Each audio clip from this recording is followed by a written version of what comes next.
My name's Tom Pulastraka. I'm a senior business reporter with Stuff, and I'm joined today by Dr. John Small, the chairperson of the Commerce Commission. And I'm going to be asking John a little bit about the performance of the Commission and its view in the public eye. John, the OECD has expressed concern for some time about the state of competition in New Zealand. In 2017, it appeared to blame weak competition in New Zealand for low labour productivity here. I mean, is that the case? Do we have a competition problem in New Zealand that's of such a scale that it's holding back the country, holding back productivity, holding back people's living standards? Look, I would say that we can definitely do better in promoting competition, and that's really what the Commission's about. The productivity analysis and the Productivity Commission has recently put out a report on this as well, and there's a pretty clear link between competition and productivity. I think we kind of understand how that mechanism works. So I'm certainly not satisfied with the strength of competition in a number of sectors in New Zealand, and I think we've got work to do there. So certainly not going to dispute the OECD's view on that. I'm New Zealand's representative on the competition committee of the OECD, as it happens, and been over there talking to them just quite recently, in fact, about a range of issues, including competition matters in New Zealand. Okay. Last year, Stuff polled its readers to get a sense of what they thought about the Commission. We asked them whether it was doing a good job or not. The responses we got back, 8% said yes, it's easy to be critical, the Commission's doing a good job. 8% said they weren't sure. 84% said no, the Commerce Commission's too timid. At about that time, I think the Post ran a poll depicting the Commission as a poodle rather than a watchdog. Do you understand that criticism? Is it fair? Look, absolutely, Tom. Look, when I took on this role, 6 months ago, one of my main objectives was to connect New Zealanders much better with the work the Commission's doing, and I think that's a part of I feel the expectations of New Zealanders very intensely, and so do my colleagues. We want to perform as well as we possibly can. Interestingly, part of that performance is getting people aware of the issues. So consumers that aren't well aware of competition issues or even their own rights are pretty ill-equipped to they're not going to be particularly confident market participants, and they're not going to feel good about the market system. So it's clear that consumers are kind of not in a good place at the moment, and what the Commission's doing across a whole range of industries is trying to promote consumer interests. This is one of my real number one priority, if you like, is to advance consumer interests and to get consumers better connected with what the Commission's doing. So it's not perfect, absolutely, but I think we're heading in the right direction. Okay, to take your point, you've been chairing the Commission for 6 months. You've come in with I think a bit of a remit, perhaps, to give it a push along. But that poll that we did was conducted in the wake of the market study into the supermarket industry, which obviously you had a big hand in running that market study. The one option now that people seem to be saying will make a real difference, could make it a real difference, perhaps the only one that would make a real difference, divestment, splitting the supermarkets. The Commission didn't even look at that in that market study. It was dismissed, out of hand. I think the words were, it's complex, it's unprecedented, but with no real analysis. Should that have been the case? Look, I'm not sure I agree with your characterisation there, Tom. The Commission did look at that as one of the options. In fact, that's part of the reason that it's on the table. It's because we talked about it in our draft report. We recognise that we've got an issue in competition with our supermarkets, that we fully support the regime that's in place now. We've got a new grocery commissioner, and we've got a big job to do in promoting competition in that sector. But the notion that the market study was a failure, I think is not really correct at all. We're going to have to push back on that. I mean, you look at the, for example, even halfway through the study, we identified these grocery covenants, these covenants on land, as being a major issue, and conduct changed before we even got to the final report. So The thing about market studies is that whilst they are promoting competition, which is a long-term game, they also change conduct in the short term. We've seen this in fuel as well. You know, if you go and talk to distributors of fuel, you'll hear that the market study and the things that have come out of the market study have freed up the wholesale market. That's going to flow through to benefits. So there's the market studies. I guess my point about them is that they are needed. They're a common tool internationally, and they have while they have long-term benefits, they also have short-term impacts. Okay. You mentioned wholesaling. I mean, again, you know, the Commerce Commission didn't recommend going as far as the government has done in sort of creating that mandatory sort of wholesale regime. It stopped short of that. I mean, the Commission came up with 12 recommendations. The government added 2, but still we've got advice coming through to the government from its own consultants who are appointed to look at divestment. I'll just check their words, what they said in terms of all of those changes that were recommended. They said put them all together, none are likely to result in a material improvement in competition based on the last 20 years and barring any significant change in regulatory settings or policy direction. We suggest the next 20 years in the New Zealand supermarket industry will look very similar to the last 20 years, and things that they referred to there was possibly declining choice, higher gross margins, supermarkets spending money unnecessarily on things that weren't core activities. And I guess we saw a statement from Woolworths on their spending on their rebrand yesterday. I don't know if you have views on that, but that's pretty damning, isn't it? Well, it's interesting that I've seen your reports on the consultants' work, Tom, and I thought they were good reports. I think what I'd say about them is that there is no bright light at all in those reports. What those reports are saying is that the wholesale regime will never work, and that divestment is not a solution either. So there's not a you have to do something, and what we're doing here is not actually dissimilar to what the Commission recommended. Actually, I appreciate you're saying that the government did a couple of extra things in terms of wholesale, but the start of the wholesale regime is exactly the way the Commission recommended it, which is voluntarily, the major retailers voluntarily offering wholesale supply under an arrangement of incentives that gives them, a strong motivation to be reasonable wholesalers. I think actually that's already starting to happen. So, what I hear in the grocery industry is that that prediction that nothing's going to change in 20 years is already wrong, and that people are doing wholesale deals, and that but I will admit clearly we've got a long way to go here, and we're trying to solve a structural problem with kind of behavioural type remedies. But I think that's a good way to go. You'll see that the government's left open other options. Let's give it a go, and give it our best shot, and that's what our team's doing. That's what our Commissioner's fired up to do. Okay. So to be fair, I mean, those consultants' reports, to be clear, I mean, they didn't say that divestment was not likely to be beneficial. In fact, I think they identified that their best guess was it would benefit consumers to the tune of about $9 billion. They said that, okay, there would be costs for the supermarkets in doing that, but as the Minister has said, most of the scenarios they came out with were positive for that sort of divestment. And I think you said earlier that the market study was perhaps in some ways encouraging of the government looking down that divestment path, even though I guess probably people didn't read it that way at the time.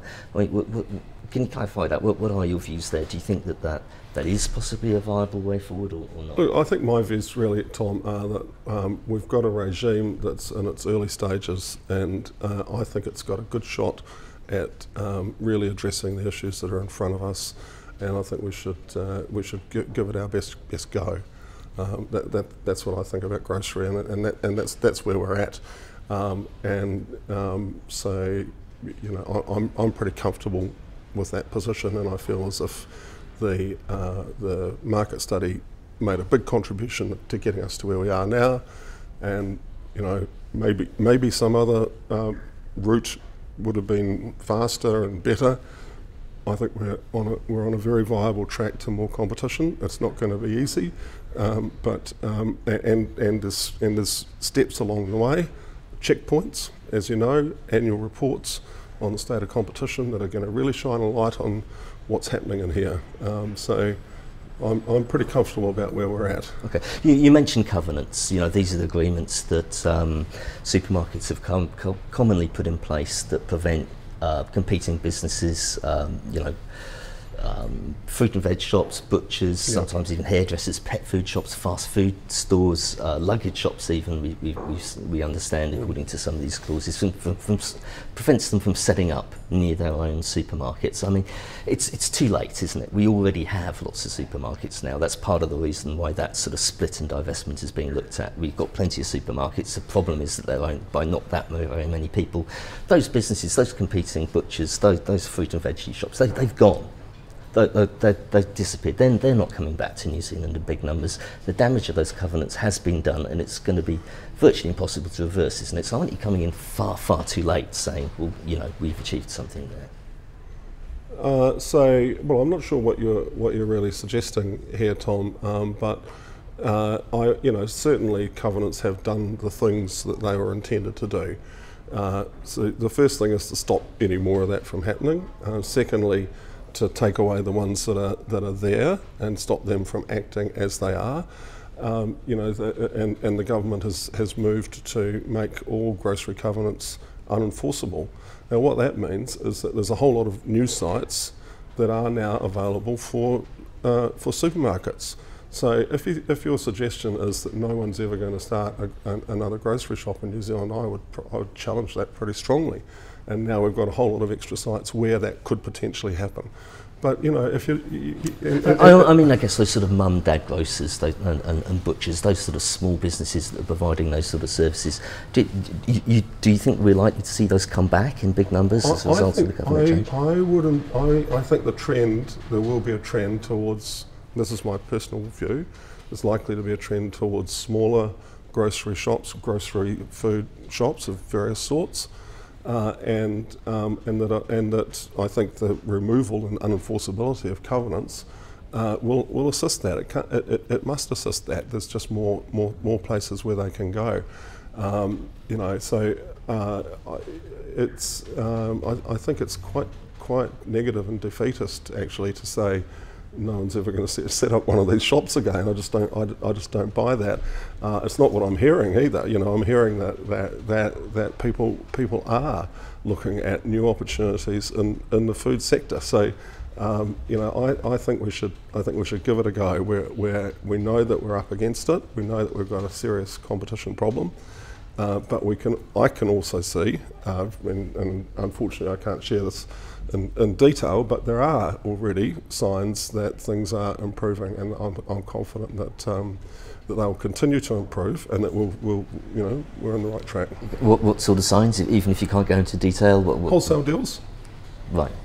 But I mean, the corner dairy isn't going to be able to undercut sort of countdown on groceries, even if it gets a wholesale deal. I think you should just suspend your judgment on that until we see how the wholesale code ends up being developed and how it ends up being put into practice and enforced. Because one of our key objectives is with that wholesale regime, which we did recommend in the market study.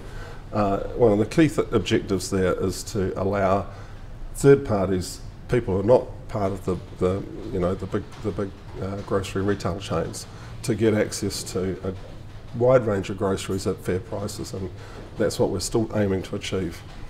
Okay, just one more question on covenants. I mean, you've been running an investigation, I think, for a little bit over a year as to whether those covenants that were entered into breached the Commerce Act. Mm-hmm.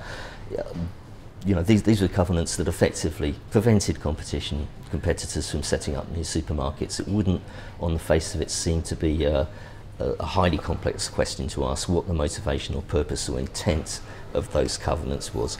But that investigation has been running for 1 year. I think last time we checked, more than 1,100 hours of your staff's time have been spent on that investigation. Mm-hmm. But we apparently they'd only had 3 external meetings and made no external phone calls in that time.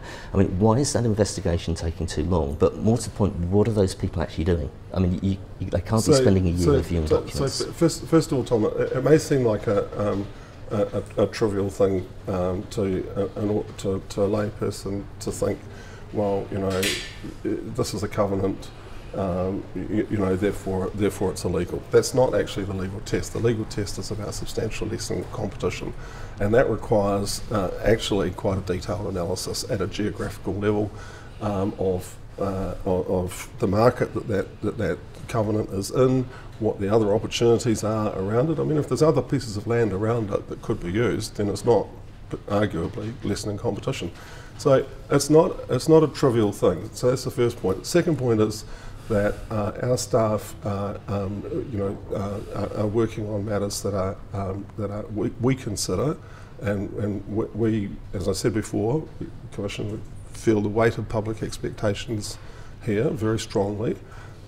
We work very hard to prioritise the matters that we are investigating and prosecuting, because they are resource-intensive things, and you've yourself drawn attention to the resources that are committed to them.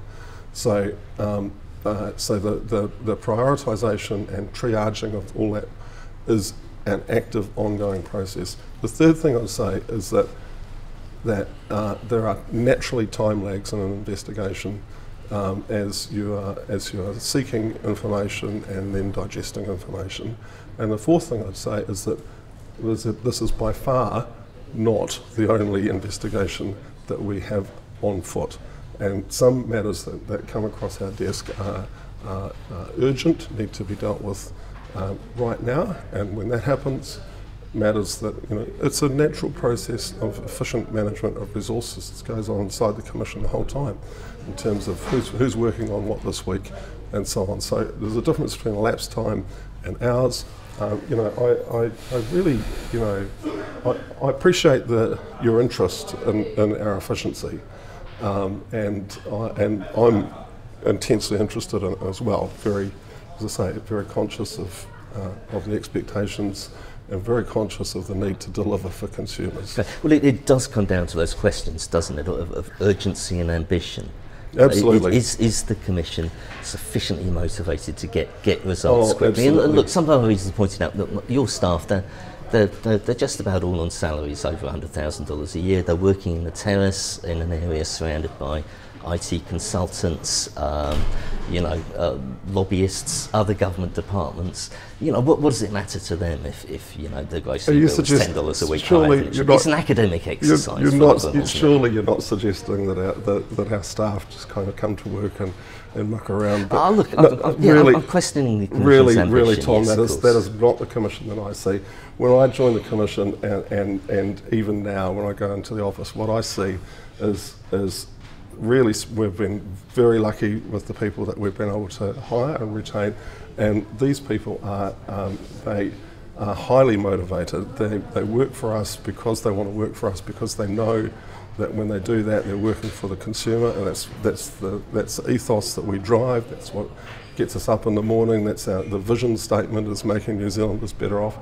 That's why people come to work for us, and they are all highly motivated, as is the senior leadership team in the Commission cohort. So, I defend them day and night against any suggestion that they are. Okay. If the Commission is that ambitious, yep, how come it has a near 100% success rate in prosecutions? How come we haven't seen it sort of try and fail once or twice? Try and push the boundaries. Yeah, that's an interesting question. I think we get criticised when we win, and we get criticised when we don't win, right? So one of the things that I've found talking to regulators around the world is that you tend to get criticised more if you're not doing things than if you are. So we work pretty hard. Now, on the other side of it, and I've said to people, I think the Commission should be somewhat more aggressive in testing of the law, for example. Okay, so there is room to improve there, room to be a little bit bolder. I think we can do better in terms of testing the law, but part of this is because we've got new law. I mean, we've got Section 36 has just been reformed, came into effect in April, right? Which is you're aware of that. That's the test about substantial market power and the use of substantial market power. Previous test was pretty ineffective. It took a long time. Parliament has now changed that test. That gives us an opportunity, and actually I would say an obligation, to get out there and test it, to see what does this new law mean, and where we'll do that. Agreed. It's a big change, and one would argue that people have argued was a long time coming. Yeah. How many prosecutions do you expect to see over the next 2 years as a result of Section 36? So, how many prosecutions? Now that's a good question. So the thing about any of these Section 36 prosecutions are extremely resource intensive, as you will know. So I would not expect to see a large number. We are going to be prioritising, which is what we always do, as I said before, constantly triaging, looking for the opportunities to test the law in a way that's meaningful and that gets the best results for consumers. You don't want to take a case that's that might be particularly interesting and erudite and maybe interesting to academic community if it's not going to have a benefit for consumers as well. So it's that balance between doing things that are really going to hit the mark for consumers and that are going to be an efficient use of resources. Okay, that's what we're looking for. Just one more question on supermarkets. The Commerce Commission ultimately, I recall, estimated that Countdown Foodstuffs are making excess returns of between $365 million a year and $430 million a year from their operations. But in its draft report, the Commission was heading for a much bigger figure than that, wasn't it? I mean, it was a big change in your estimate of the return on capital that they were enjoying. A couple of things. I mean, Foodstuffs have made the point to us. They've said, hey, look, excess returns maybe not the same as excess profit. Are we? They sort of dispute the fact that perhaps that $430 million figure was your best estimate for excess profit. Is that right? But also, should you have gone for a higher figure? You personally, would you have liked to have seen the Commission stick to its guns in its draft report and come out with an estimate that I think would have put our excess returns at closer to $1 billion? Look, I mean, I don't. This seems like yesterday's argument somewhat. I mean, but I will answer it anyway. So the difference between the two profit figures, this is going to be really boring, but the difference between the two profit figures is largely in the treatment of leases. A lot of supermarkets are on leased buildings rather than owned buildings, and so the question is, how do you treat the obligation to pay those lease payments? Do you treat that as this year's expense, or do you say I've committed to this for 25 years, so therefore that's like a capital expense that I've committed to, and therefore capitalise it on your balance sheet, and that reduces your estimated profit. So this, as I said, super boring. I'm really sorry about it, but you did ask. Yep. And under the recent accounting standards, firms are required to capitalise it. So that's the difference. And so but stepping back, the bigger picture issue is that there are excess returns in supermarkets.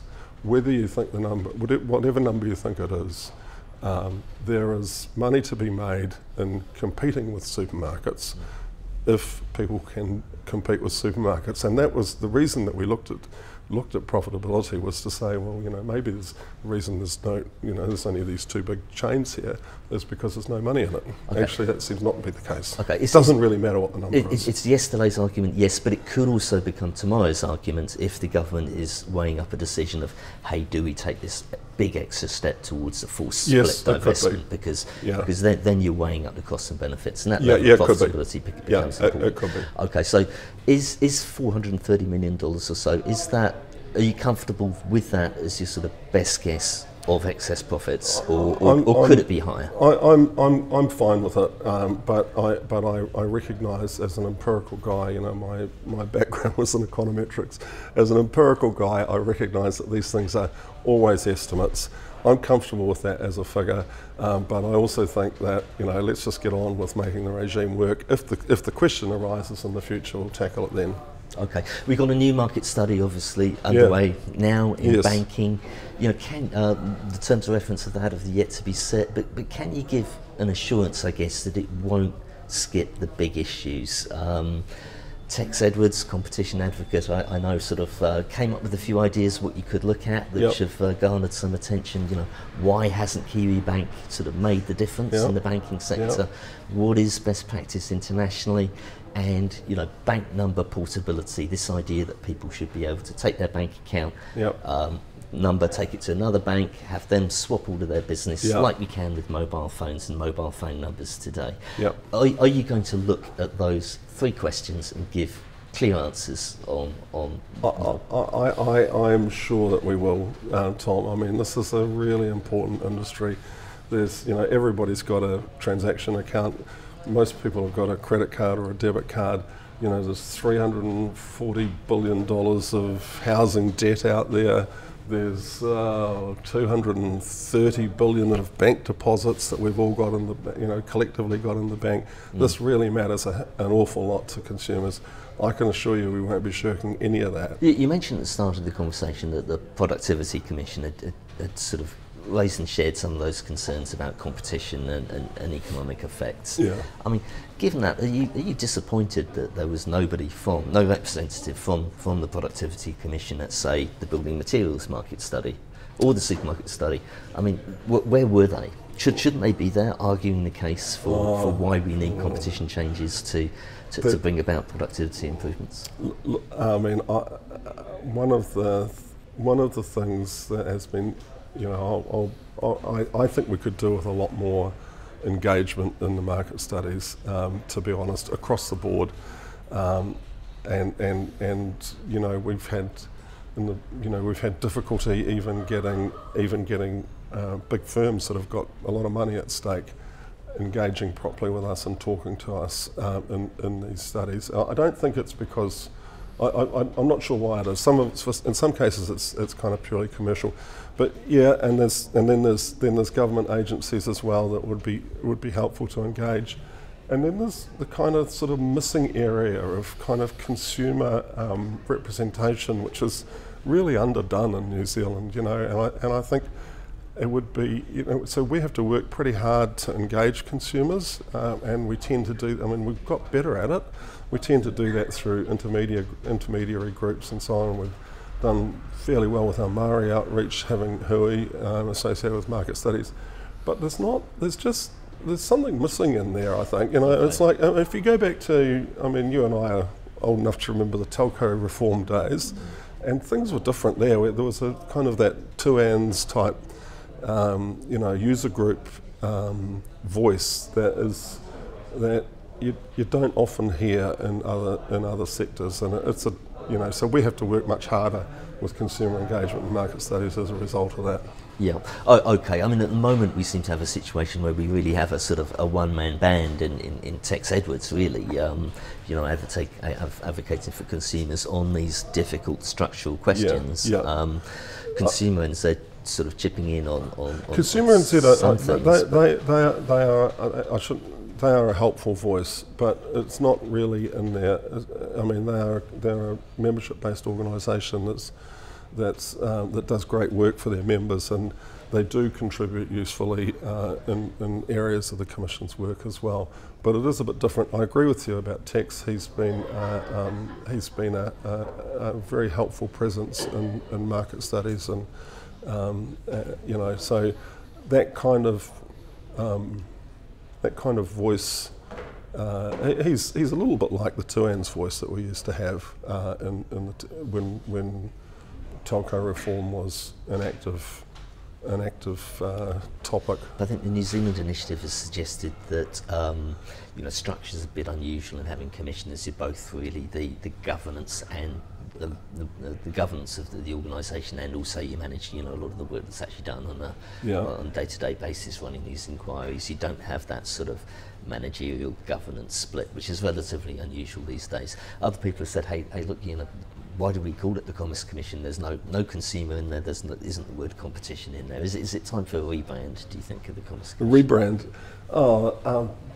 Branding. To put consumers, to put competition. Branding's super expensive. I'm a bit scared of rebranding. It's really expensive, but I do take the point that let me just tell you. I mean, stepping aside from the branding slightly.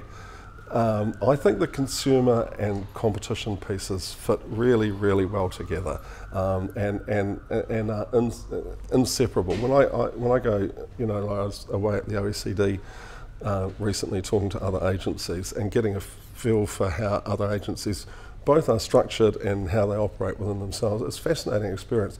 Incidentally, some of them are really interested in our covenants work. Norway is fascinated by what we're doing about covenants, and they want to know about that. The other interesting thing from that is in Britain, the two issues that were top of mind for the CMA when I spoke to them, groceries and fuel.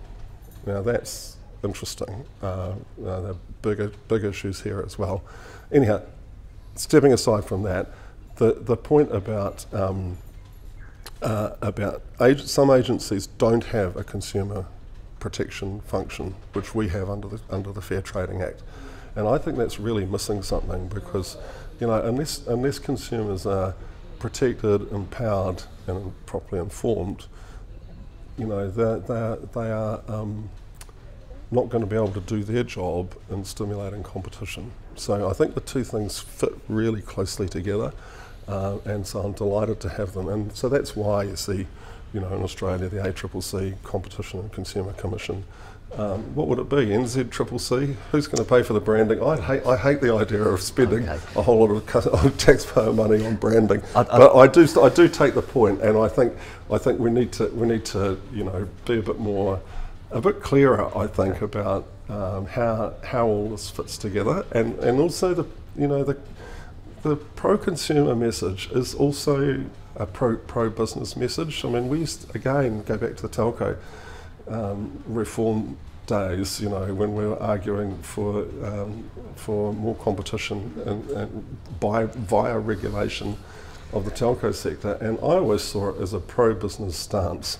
Other people thought, you know, that people like me were attacking a business, and sort of we were, because it was a monopoly. But there's a pro-business thing to do, because every business in the country depends on these essential services.